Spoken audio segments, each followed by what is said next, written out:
O Senhor esteja convosco. Proclamação do Evangelho de Jesus Cristo, segundo João.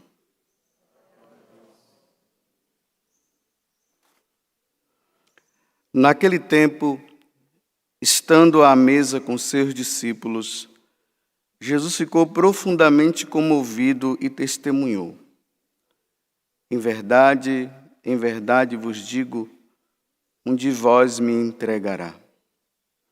Desconcertados, os discípulos olhavam uns para os outros, pois não sabiam de quem Jesus estava falando.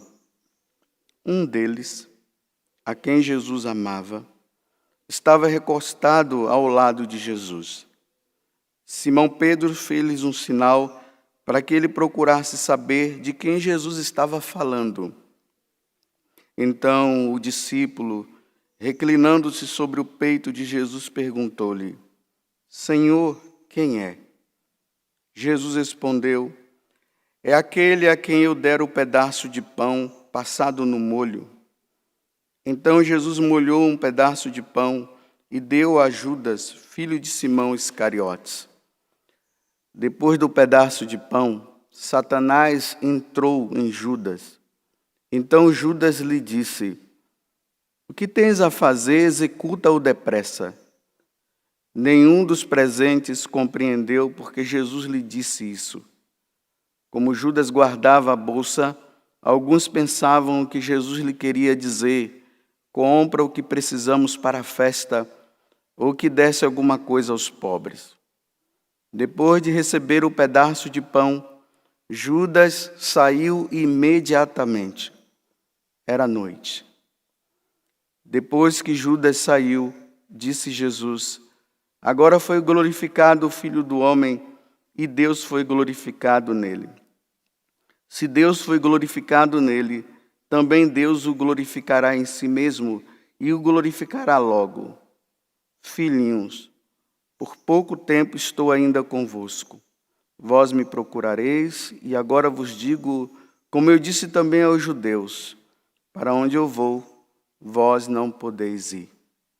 Simão Pedro perguntou: Senhor, para onde vais? Jesus respondeu-lhe: para onde eu vou, tu não me podes seguir agora, mas me seguirás mais tarde. Pedro disse: Senhor, por que não posso seguir-te agora? Eu darei a minha vida por ti. Respondeu Jesus: darás a tua vida por mim? Em verdade te digo, o galo não cantará antes que me tenha negado 3 vezes. Palavra da salvação.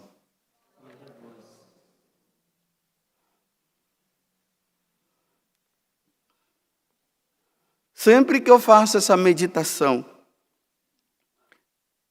eu penso no seguinte: Judas sai, vamos dizer assim, da mesa da Eucaristia para atrair Jesus Cristo. Vamos dizer, ele comunga e sai para atrair. A comunhão, ela deve causar em nós um crescimento na vida espiritual.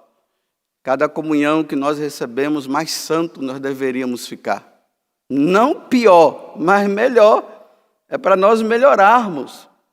Por isso que a Eucaristia vai nos dando cada vez mais força. Mas veja, ele sai da última ceia, depois de ter comido um pedaço de pão para atrair Jesus. Agora veja, meus irmãos, quantos que fazem isso, né?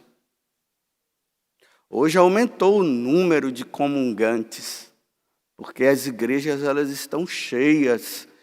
Ainda mais que o pessoal começou a observar que Deus é amor. Aí está todo mundo vindo comungar. Mas ninguém examina a sua consciência para saber: eu estou em condições de comungar? Eu preciso de uma confissão antes? eu estou em pecado mortal? Porque, infelizmente, aquilo que Joel diz, isso tem acontecido. Esse povo peca por ignorância. Há uma ignorância muito grande em relação à Eucaristia. Primeiro que nós, sacerdotes, em vez de ensinar, nós não ensinamos. A culpa é nossa. Mas também a culpa é sua por não procurar. Por que não vai no catecismo? Por que não lê? Por que não estuda a doutrina da igreja? Então as pessoas se acham todas dignas, ainda mais, né? Tem gente que fala bem assim. Ah, padre, mas o senhor não viu lá que quando vocês levantam a Eucaristia, diz, felizes os convidados para a ceia do Senhor. Aí nós dizemos, Senhor, eu não sou digno, mas dizer uma só palavra e eu serei salvo. Então, a comunhão é para os indignos. Claro, quem é digno nessa face da terra de receber a Eucaristia? Ninguém. Mas para se receber a Eucaristia, não se pode receber em pecado mortal. E eu vou dizer uma coisa para vocês. Se você estiver em pecado mortal, e eu também, imagina, eu vim celebrar a missa em pecado mortal, meu Deus do céu. Se aparecer um anjo do céu dizendo para você, pode ir comungar, não vá, não é um anjo do céu, é do inferno. Porque ninguém pode receber a Eucaristia em pecado mortal. E as filas dos comungantes em pecado mortal estão aumentando cada vez mais. Porque com essa história de que Deus é misericordioso e Deus me ama do jeito que eu sou, eu faço o que eu quero. Isso se chama comunhão sacrílega. O que é uma comunhão sacrílega? Comunhão sacrílega é quando uma pessoa está em pecado mortal e ela entra na fila para comungar e comunga. Vocês sabiam que nós sacerdotes, você vê a seriedade da coisa. Se eu sei que aquela pessoa está em pecado mortal e ela entra na fila da comunhão, eu sei que ela está. E ela entra na fila e ela vem, não vou dizer nem na fila, ela entra em procissão para comungar. Eu sei, eu dou. Eu não posso negar. Porque se eu negar ali na frente, eu vou estar revelando o pecado público para todo mundo. Imagina, a pessoa entra, eu digo, não vou te dar a comunhão, não. Aí eu estou revelando, aí todo mundo, é uma pecadora, aquela mulher está em pecado, aquele homem está em pecado. Então nós não podemos fazer isso. Mesmo sabendo. Vai da consciência da pessoa. Porque tem pessoas que dizem assim, não, eu vou comungar sim. Deus conhece o meu coração. Pior ainda, é Ele conhecer seu coração. Isso é que é o pior.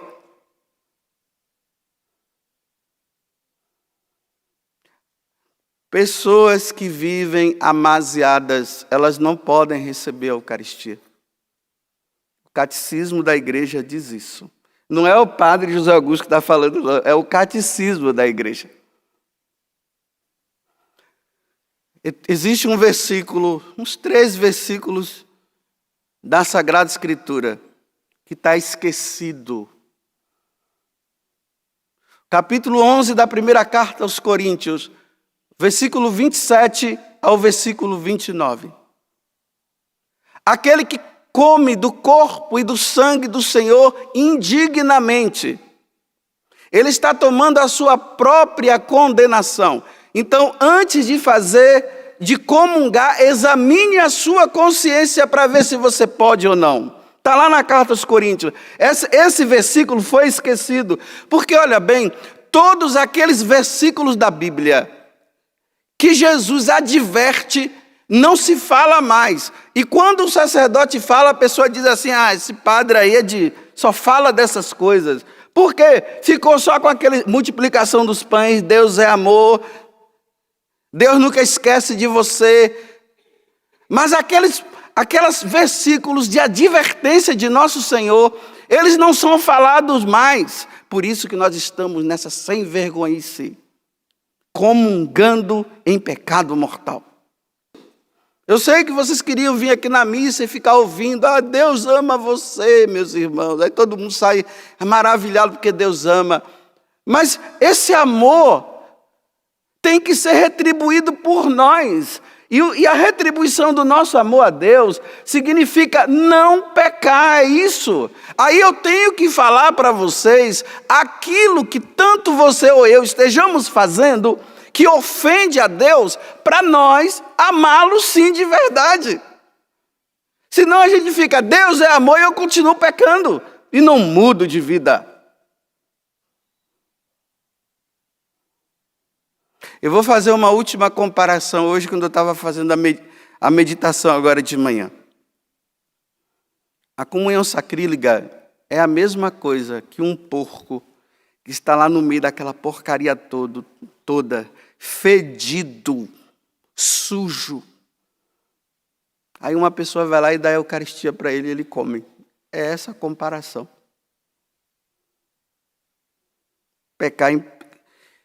Pecar ou comungar em pecado mortal é assim, é o porco, naquela porcaria. Ele vem todo sujo, todo. Aí chega e coloca na boca dele. Ou o contrário, né? Chega lá no chiqueiro, no meio daquela porcaria toda, fedido, aquela coisa. Aí você coloca a Eucaristia lá. É essa a comparação. Não há ofensa maior a Deus do que essa.